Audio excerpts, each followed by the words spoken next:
We will go ahead and continue our media availabilities for today. We're now joined by Kyle Busch, our pole sitter for tomorrow's race. If you have a question, please raise your hand and we will get a mic over to you. Who would like to begin? We'll start with Bob and then go to Lee.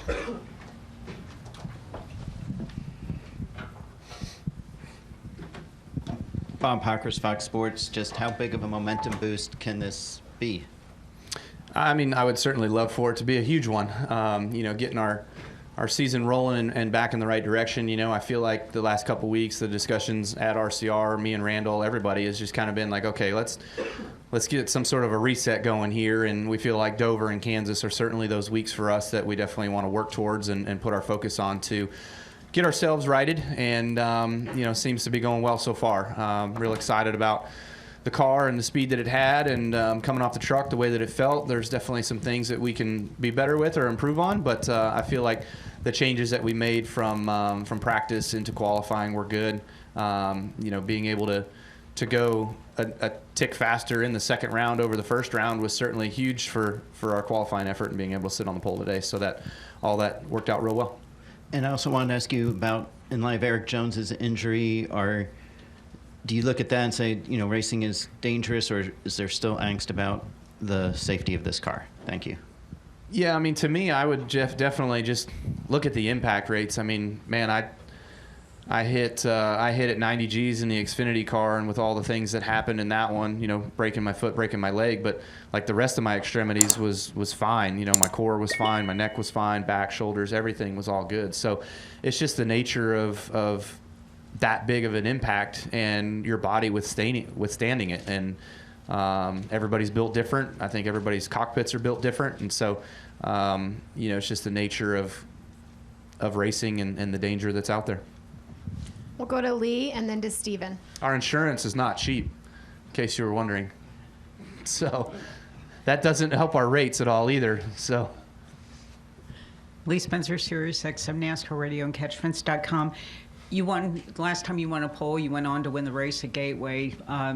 Is this just does this just start the tone for the weekend right? Yeah, it certainly can. And like I said, I felt like our car was decent in practice, some good adjustments for qualifying. So, it's not that we're on the pole by a fluke. I do feel like we've got some good speed, but there are others that are right around us that were really fast in practice as well too. I looked at the 12, I looked at the 45. I felt like they were really good. The 24 was pretty decent as well too. So there's definitely some players that were around. So it's never easy, but having that track position to start here certainly helps. We started on the pole here last year. We led some laps right out of the gate. Unfortunately, I sped on pit road on the first go. So let's not do that tomorrow. And you had a victory earlier this week. Any victory is like something that just kind of puts spring in your step. You talking about the micro? Yes.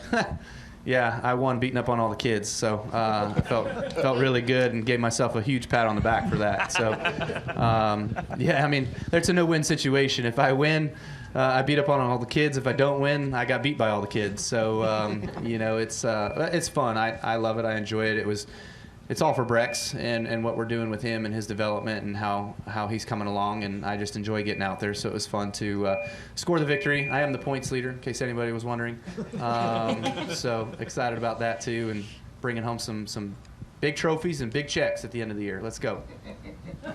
We'll go to Steven, then to Jeff, and then up here to Adam. Steven Stump, Frontstretch.com. Kyle, this is only your second pole that you've won in qualifying with the next-gen car. So given the recent weeks you've had, how important is it to get a milestone like that? And also with the colder temps today, the huge tire wear, how different will the racing be tomorrow compared to what we've seen today?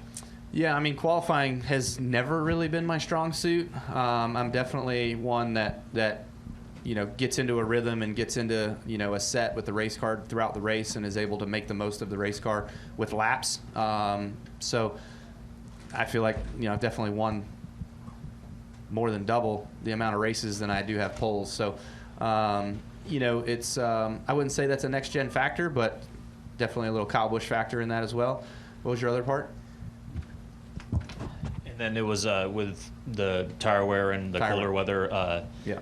How different will tomorrow be from what we've seen today? Yeah, I mean, today is not at all indicative of what we're going to see tomorrow. Just the weather being very cool today, the track temperature going up means it's better for the tire wear for rubber to get down on the track to help the tire wear. So we didn't see any of that today. We actually picked up the Xfinity and the Arca rubber from yesterday. So, hopefully we need some heat in the track. So hopefully we get that hot day like it's projected. Thank you. We'll go to Jeff and then come down here to Adam. I just want to follow up on last week. You had a frustrated tweet after Talladega. At this point, super speedway wise, with this car, I mean, is there anything that they can do package wise to, make things racier for you guys there, or is this car just what it is at those type of tracks? I mean, it's car at all the tracks, really. I mean, where the fastest groove is, everybody migrates to the fastest groove. And how the cars are set up, you're running in the same car, on the same tire, on the same track, and the setups are going to start looking the same. The drivers are going to start driving them the same more and more. And that just creates parity and the inability of passing. The biggest struggle with this car is you can use it more as a defense tool of air blocking and everything else of the guys behind you than being able to go out in front of you and pass the guy in front of you. Like, we've seen it at the 1.5 miles even, which we all would probably agree are one of our best racetracks or best shows that we have. But you can literally be catching the guy in front of you and him just start mirror driving and putting his car where you are and not even worrying about where he needs to go forward to pass the guy that's in front of him, So that's just one topic. I mean, that's probably, there's a range of 1,000 that we could discuss, but we definitely don't have enough time in the day. We'll come to Adam and then back to Reed. Adam Chopper, Motorsports Today. So, Kyle, obviously the start of this season isn't exactly how you probably want it to go, but with you being arguably one of the most competitive guys in McGraw's, how much does this pole add fuel to your fire? I mean, it certainly helps, right? It's not a fix-all. We know that we've had some shortcomings and some things that we've messed up on, whether it's been on pit road or me sliding through the box, or our car's not being good on a weekend, or last weekend our car was good, our pit stops were good, we were in position, we just literally had to stay in line. And if I would have stayed in line, I either would have been crashed on my side upside down across the line, or I might have finished third. So it's just all dependent on situation, and that's what's a little frustrating. I think that's always kind of been super speedway racing anyway, but when you have these races that are more in your control, like Dover or Kansas or Vegas or places like that, then you definitely want to excel at those racetracks where you can. And also, this goes back probably to 2020, where you were very vocal about your win streak every year. If you win this year, it'll be your 20th consecutive season with the win. Is that something that's been weighing on your mind as well? No question. Absolutely. That's definitely one that we already passed the Daytona 500. I didn't check that box. So the next box to check on, highest on the list, is to get a win this year to just continue that streak. And from there, of course, you're never settled or never happy with just one. You want to have more. You want to be able to get the playoff points that you need. You want to be able to peak at the right time and carry yourself into the postseason with good speed and good momentum, and have a great finish to the season and be one of the championship 4 drivers at Phoenix. Great. Thank you. Good luck this weekend. Go to Reed. Reed Spencer with the NASCAR Wire. Your qualifying lap itself, and looking at the lap tracker, it looked like where you beat everybody else was entry into 1 and 2, and that allowed you to survive a little twitch in 3. Is that a pretty accurate description of the lap? I haven't been able to see it compared to anybody, so thanks for that. Appreciate it.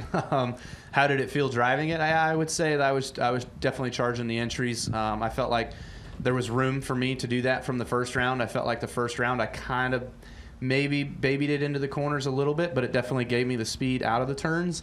And I was like, okay, if I can maximize my entry and still keep the speed out of the turns, then I feel like I'll net positive on the first round to the second round, which we did, right? I think I ran a 26 or something in the first round and a 19 in the second round. So, I mean, that's literally when I came over the radio after our run, I told Randall, I says, man, besides it running a .200 of a lap time, like that's as close as it is to perfect. Like, we don't have to change a whole lot. Are there any other questions for Kyle? Yep, perfect. Seth Wilcock with In Between Media. Kyle, the last driver to win from the pole at Dover was Jimmy Johnson in 2010. Why do you think that is, and do you think you can be the person to beat that streak? Man, I wouldn't have thought it was that long ago.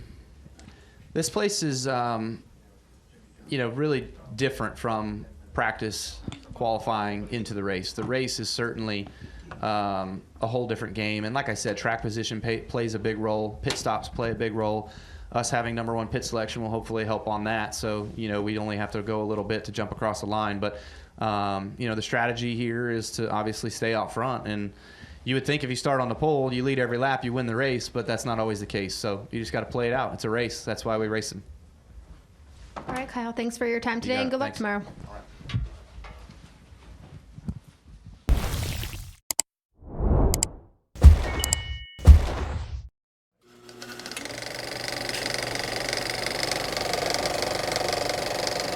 All right, there's the checkered flag. Great job, driver.